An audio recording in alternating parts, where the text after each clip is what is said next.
Questão 138. Que pensar da opinião dos que consideram a alma o princípio da vida material? É uma questão de palavras, com a qual nada temos. Começai por vós entenderdes mutuamente. Questão 139.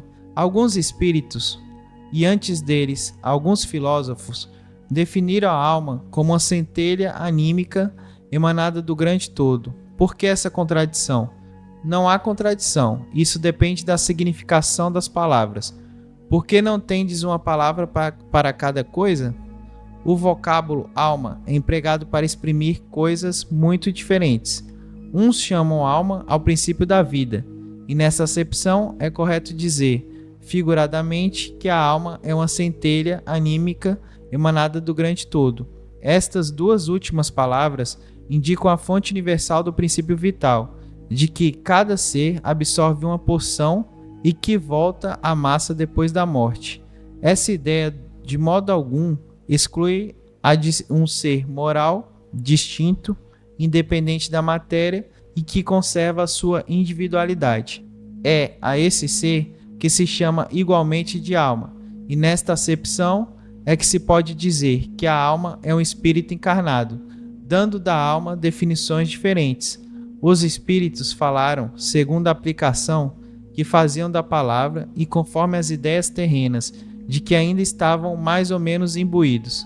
Isto resulta da deficiência da linguagem humana, que não dispõe de uma palavra para cada ideia, gerando infinidade de equívocos e discussões. Eis porque os espíritos superiores nos dizem que primeiramente nos entendamos acerca das palavras. Questão 140. Que pensar da teoria da alma subdividida em tantas partes quantos são os músculos e presidindo assim a cada uma das funções do corpo? Isto ainda depende do sentido que se atribui à palavra alma. Se por alma se entende o fluido vital, a teoria está certa.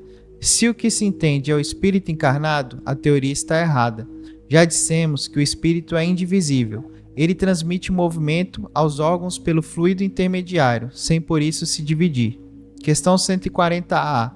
Entretanto, há espíritos que deram essa definição. Os espíritos ignorantes podem tomar o efeito pela causa. A alma atua por intermédio dos órgãos, e os órgãos são animados pelo fluido vital, que se reparte entre eles, e com mais abundância nos que são centro ou focos de movimento. Essa explicação não pode aplicar-se à alma, considerada como espírito que habita o corpo durante a vida e o deixa por ocasião da morte. Questão 141. Há alguma coisa de verdadeiro na opinião dos que pensam que a alma é externa e envolve o corpo? A alma não está encerrada no corpo como o pássaro numa gaiola, irradia e se manifesta exteriormente, como a luz através de um globo de vidro, ou como o som em torno de um centro sonoro. É neste sentido que se pode dizer que ela é externa, mas nem por isso é o envoltório do corpo.